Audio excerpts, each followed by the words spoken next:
ఏమన్నా చెప్పండి. గత ప్రభుత్వం నుంచి మీరు ఇబ్బందులు పడతా ఉన్నారా? అప్పుడు ప్రభుత్వం ఏం చెప్పింది? ఆ ప్రభుత్వం దృష్టికి తీసుకెళ్ళినప్పుడు?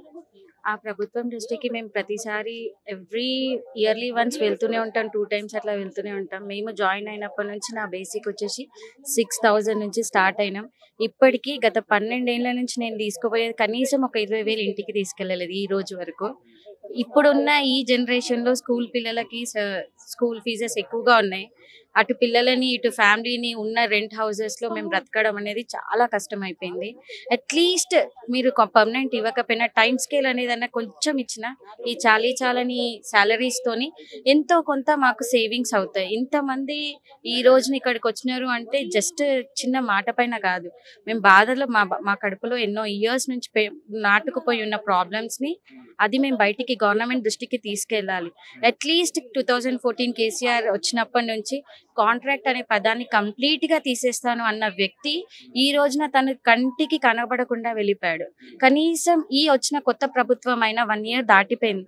ఇక్కడ తనైనా యూనివర్సిటీ గురించి ఒకసారి దృష్టి ఇటు సైడ్ మళ్ళించి ఇక్కడున్న కాంట్రాక్ట్ ఎంప్లాయీస్ వీళ్ళకి కావాల్సిన ప్రాబ్లమ్స్ ఏంటి వీళ్ళ గురించి మీరు ఒక్కసారి కన్నేస్తే వీళ్ళ కళ్ళల్లో నుంచి వచ్చే రక్తాలే వాళ్ళకి ఆన్సర్స్ వస్తాయి. వాళ్ళు వేసే ప్రతి క్వశ్చన్కి ఇక్కడ వాళ్ళ ఆన్సర్ వాళ్ళ రక్తాల రూపంలో ఈజీగా కనబడతాయి. సో అట్లీస్ట్ ఈ ఉన్న గవర్నమెంట్ నుంచి మాకు ఎక్కడో ఒక చిన్న హోప్ అనేది ఉన్నది. కాంగ్రెస్ అంటే ప్రజాపాలన అనేది ఒక లైన్ ఉంది కదా కాంగ్రెస్ కి. సో ఆ ప్రజాపాలన అనే దానికి మేము ఇక్కడ అందరం కట్టుబాటు ఉన్నాం. మాకు తన గవర్నమెంట్ నుంచి కాంగ్రెస్ నుంచి మాకు ఏదైనా లాభం పొందితే చరిత్రలు గుర్తుండిపోతాయి. ఇప్పుడున్న ఈ జనరేషన్ లో మేము బ్రతకడం అనేది చాలా కష్టం. ఈ జనరేషన్ లో వాటర్ అయినా కొనుక్కోవాలి, తినే తిండి అయినా కొనుక్కోవాలి, పెట్రోల్ ఖర్చులు పెరిగిపోయినాయి, స్కూల్ ఫీజెస్ ఈ జనరేషన్ లో మేము బ్రతకడం అనేది చాలా ఇబ్బందిగా ఉంది. అట్లీస్ట్ మినిమం టైం స్కేల్ 2016, 18, 12 కూడా ఉన్నారు బేసిక్స్ వాళ్ళవి. అట్లీస్ట్ 40, 35, 40, 45 వరకు ఇస్తే అట్లీస్ట్ ఉన్న లైఫ్ టైంలో రెంట్స్ కట్టుకోవడానికి పిల్లలు చదువుకోవడానికి యూజ్ అవుతుంది. సో ఇది గవర్నమెంట్ అనేది ఖచ్చితంగా ఈ టైం స్కేల్ పదాన్ని కాంట్రాక్ట్ అనే పదాన్ని ఈ గవర్నమెంట్ లో లేకుండా చేస్తే government will always live long. అంతే అండి. అంటే ప్రభుత్వం డబ్బులు లేవు అని చెప్తా ఉంది కదా, మరి డబ్బులు ఎందుకు లేవండి? వాళ్ళకి కావాల్సిన అవసరాల టైంలలో డబ్బులు ఉంటాయి కదా. అంటే కాంట్రాక్ట్ అనే పదానికి మాత్రమే డబ్బులు లేవా, ఆర్ఎల్స్ ఓవరాల్ తెలంగాణకి డబ్బులు లేవా? క్లారిటీ ఇవ్వాలి కదా. డబ్బులు లేకుండానే ఫ్రీ బస్సులు అవన్నీ పెట్టారా? గవర్నమెంట్ అది బర్డన్ తీసుకుంటుంది కదా. ఈ కాంట్రాక్ట్ అనే పదానికి తీసుకుంటే వాళ్ళకి వచ్చే లాభాలలో ఒక 1 రూపీ మైనస్ అవుతుంది వాళ్ళ ఓవరాల్ స్ట్రక్చర్, ఫైనాన్షియల్ స్ట్రక్చర్ లో. సో దానికి మేము బర్డన్ అయితే అనుకోవట్లేదు. గవర్నమెంట్ మా గురించి ఆలోచించాలి అని చెప్తున్నాము. బడ్జెట్ లేదు అని అంటే కాంగ్రెస్ తెచ్చుకోవాలి కదా బడ్జెట్ ని క్రియేట్ చేసి ప్రజలకి ఏదైనా హెల్ప్ అవుట్ చేస్తేనే కదా. మేము కాంట్రాక్ట్ ఉద్యోగులం ఇక్కడ ఉన్న ప్రతి వాళ్ళము కాంగ్రెస్ వాళ్ళకి ఎలక్షన్ ఓటు వేసి వాళ్ళని గెలిపించి ఈ రోజున ఆ సీట్ లో కూర్చోబెట్టినాం. మరి అలా కూర్చోబెట్టినప్పుడు మా గురించి కూడా ఆలోచించాలి కదా.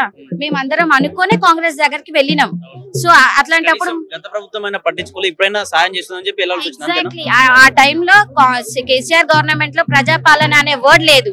అట్లీస్ట్ ఈ కాంగ్రెస్ టైంలో ప్రజాపాలన అనేది ఉన్నది. సో ప్రజాపాలన అని అంటే we can raise our voice కదా. సో ఆ రకంగా కూడా మాకు ఈ కాంగ్రెస్ నుంచి మాకు ఏదైనా హెల్ప్ అవుట్ అవుతుంది అనే ఒక ఉద్దేశంతో మేము ఈ రోజున ఇంత ఎత్తున ర్యాలీ తీయడానికి ముందుకు వచ్చాం. ఇది నెక్స్ట్ టైం జరగకుండా ఆ గవర్నమెంట్ మాకు ప్లస్ ఇస్తే we always remember Congress government.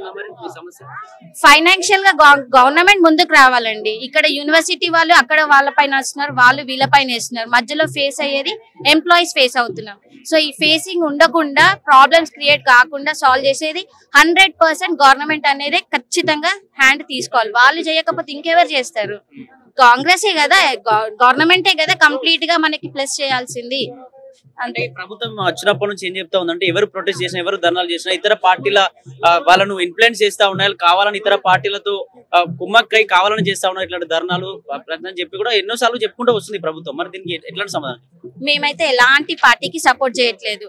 From the beginning Osmania university contract employees అనే ఒకటే పదానికి నించున్నామే తప్ప ఇది కాంగ్రెస్, ఇది టిఆర్ఎస్ అనే పదానికి మేము ఏ రోజు లేము. 10 years తెలంగాణకి కేసీఆర్ కి మేము వేసినాం కూడా కాంగ్రెస్ అనే కాంట్రాక్ట్ అనే పదాన్ని కంప్లీట్ నా దగ్గర ఉండొద్దు అని తన అన్నాడు అని చెప్పే మేము తెలంగాణ గురించి నించున్నాడు, ఇదే గడ్డ నుంచి తెలంగాణను తెచ్చుకున్నాం మనం. ఇక్కడ నుంచి తెచ్చుకొని ఇక్కడి వాళ్ళకే నువ్వు సపోర్ట్ చేయాలి. కానీ 10 years తెలంగాణ గవర్నమెంట్ కేసీఆర్ వాళ్ళు ఎలాంటి బెనిఫిట్స్ అయితే చేయలేదు ఇక్కడ ఉన్న ఎంప్లాయీస్ కి. సో అట్లీస్ట్ ఈ గవర్నమెంట్ ప్రజాపాలన అనే వర్డ్ కి మీరు నిజంగా నించునే వ్యక్తులే అయితే ఖచ్చితంగా ఇక్కడ ఉన్న వాళ్ళని పర్మనెంట్ కాకపోయినా కనీసం టైం స్కేల్ అడుగుతున్నాం మేము. కనీస టైం స్కేల్ అనేది ఎంప్లాయీకి ఒక రక్షణ కవచం. అది కూడా మీరు ఇవ్వలేను అని మీరు అనుకుంటే, బడ్జెట్ లేదు అని అనుకుంటే గవర్నమెంట్ అనేది కొంచెం ఆలోచించాల్సిన పాయింట్ అది. ఇప్పుడున్న వీళ్ళంతా కొందరు రిటైర్మెంట్ కి కూడా దగ్గరున్నారు. రూపాయి లేకుండా ఇంటికి వెళ్ళిపోతున్నామండి మేము. 6,000 3,000 నుంచి స్టార్ట్ అయిన వాళ్ళం మేమంతా జీతాలు. ఈ రోజున చూస్తే కనీసం 20,000 లేము మేము. 20,000 కూడా లేకుండా మేము ఎలా బతకగలుగుతాం ఇప్పుడున్న లైఫ్ లా? మాకు చిన్న ఇంట్లో ఏదైనా కొనుక్కోవాలన్నా సిలిండర్ పెంచినారు. మాకు ఎలాంటి బెనిఫిట్స్ అయితే రావట్లేదు కదా గవర్నమెంట్ నుంచి. మాకు వద్దు కూడా, ఉన్నదాన్ని ఈ అట్లీస్ట్ శాలరీ పరంగా ఉన్నా కానీ మేము ఎంతో కొంత బెనిఫిట్ అవుతాము. మేము పూర్తిగా బెనిఫిట్ అవుతాము అని అనట్లేదు, కొంత బెనిఫిట్ అవుతాము. ఈ 20,000 కూడా లేని శాలరీస్, పే స్లిప్స్ కావాలంటే చూడండి, మాకు పే స్లిప్స్ లేవు. ఫస్ట్ ఆఫ్ ఆల్ మాకు హెల్త్ కార్డులు లేవు, ఎలాంటివి లేవు. ఈ రోజున కాంట్రాక్ట్ వాడుకున్న రోజులు మా ఎంప్లాయ్మెంట్ తీసుకుంటారు, వద్దు మీరు వెళ్ళిపోండి అని అంటే ఆ ఎక్స్టెన్షన్ మాకు క్యాన్సిల్ చేస్తే మేము ఇంటికి వెళ్ళిపోవాల్సిందే. వితౌట్ రూపాయి బెనిఫిట్, విత్ 0 అమౌంట్ మేము ఇంటికి వెళ్ళిపోవాలి. ఇలా ఎంతకాలం గవర్నమెంట్ మా నుంచి వర్క్ చేయించుకుంటది? మేము ఇలా ఎంతకాలం వర్క్ మా దగ్గర నుంచి ఇంత ఘోరంగా మొత్తం కాంట్రాక్ట్ ఎంప్లాయీస్ చాలా ఎక్కువగా ఉన్నారు ఇక్కడ.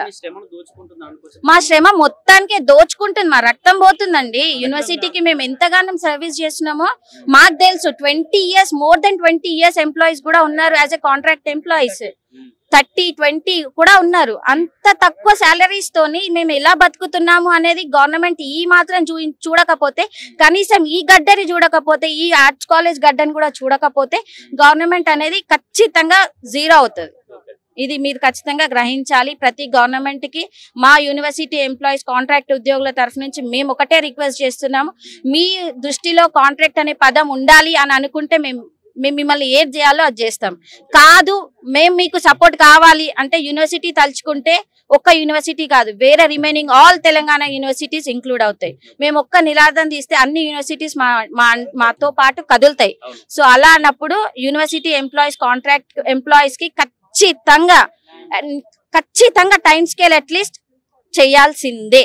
విత్ ఆల్ బెనిఫిట్స్, రిటైర్మెంట్ కావచ్చు, హెల్త్ కేర్ కావచ్చు, ఏదైనా ప్రతి బెనిఫిట్ మీరు ఇవ్వాల్సిందే. I'm requesting to the CM that let contract employees from all other universities, Telangana universities, Usmania universities, let them all benefited, and we will serve government, and government has to take care of employees even. Thank you.